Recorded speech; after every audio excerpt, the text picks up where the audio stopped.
ओम नमो भगवते वासुदेवाय नमः। स्वागत है आप सभी का आपके अपने चैनल हमारे संस्कार में। आज हम आपके लिए लेकर आए हैं विजया एकादशी के बारे में जानकारी। वैसे तो एकादशी सभी पवित्र और पावन मानी जाती है और बहुत विशेष महत्व रखती हैं, लेकिन फागुन मास में आने वाली इस विजया एकादशी का अति महत्व बताया गया है। और सबसे पहले हमारे संस्कार चैनल की तरफ से सभी को विजया एकादशी और कुंभ संक्रांति की हार्दिक बधाई। विजय एकादशी के बारे में ऐसा माना जाता है और हमारे वेद शास्त्रों में भी बताया गया है कि इस व्रत को रखने से हर उस व्यक्ति को विजय मिलती है। और ऐसा भी कहा जाता है कि शत्रुओं पर विजय प्राप्त करने के लिए फागुन मास के कृष्ण पक्ष में आने वाली विजया एकादशी का व्रत यदि सच्ची श्रद्धा भाव और विश्वास के साथ किया जाए तो उन परिस्थितियों, उन समस्याओं का भी समाधान मिल जाता है, उन पर भी विजय पाई जा सकती है जो कि असंभव हो। और इस व्रत के प्रभाव से ही प्राचीन समय में कई राजा अपने निश्चित हार को भी विजय में बदलने में सफल रहे हैं।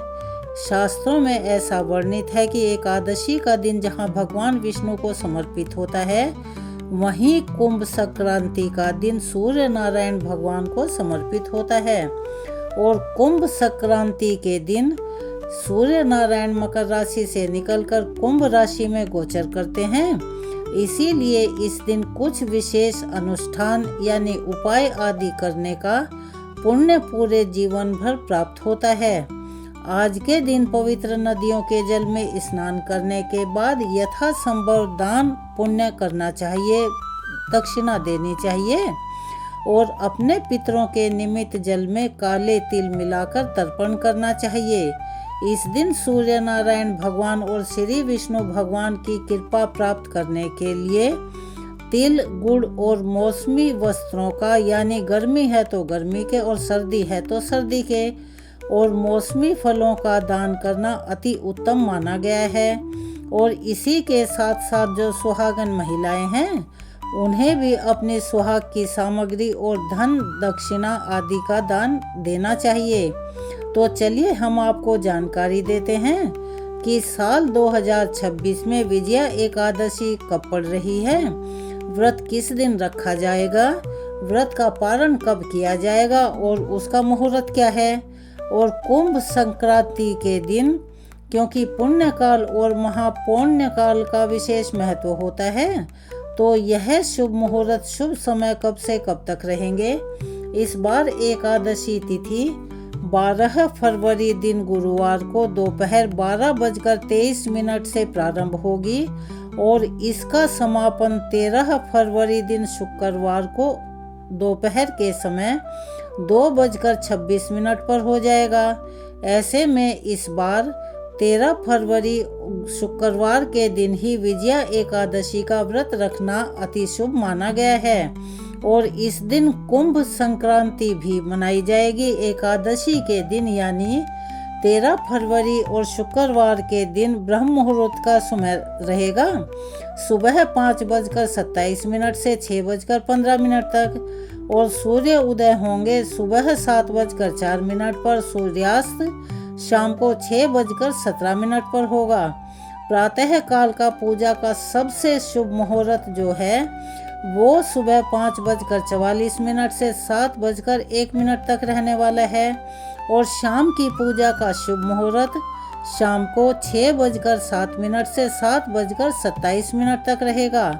और राहु काल, जिसे बिल्कुल शुभ नहीं मानते, हम बार बार यही बात दोहराते हैं, इस समय में कोई भी शुभ काम और मांगलिक कार्य करने से बचना चाहिए। वह सुबह 10:30 से दोपहर 12 बजे तक रहने वाला है।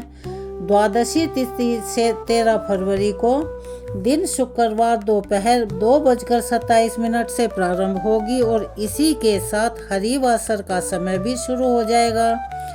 14 फरवरी के दिन शनिवार को द्वादशी तिथि पर 4:01 पर समाप्त हो जाएगी। द्वादशी तिथि के दिन ब्रह्म मुहूर्त सुबह 5:26 से 6:14 तक रहेगा और सूर्य उदय होगा सुबह 7:03 पर और इस दिन सुबह 3:24 से सिद्धि योग भी प्रारंभ हो रहा है और हरिवासर का जो समय द्वादशी तिथि लगते ही शुरू होता है, इस बार शुक्रवार को रात 9 बजे तक समाप्त हो जाएगा। एकादशी व्रत का पारण 14 फरवरी के दिन यानी शनिवार को सुबह 7 बजे से लेकर 9:14 के बीच में किया जाएगा। और इस बात का आप विशेष ध्यान रखें कि जो भी पारण का समय बताया जाता है, कोशिश करें कि उसी में आप अपने व्रत का पारण कर लें, अन्यथा इसके शुभ फल की प्राप्ति नहीं हो पाती। क्योंकि इस बार 13 फरवरी के दिन शुक्रवार को कुंभ संक्रांति भी है और इस दिन पुण्यकाल और महापुण्यकाल का विशेष महत्व माना गया है।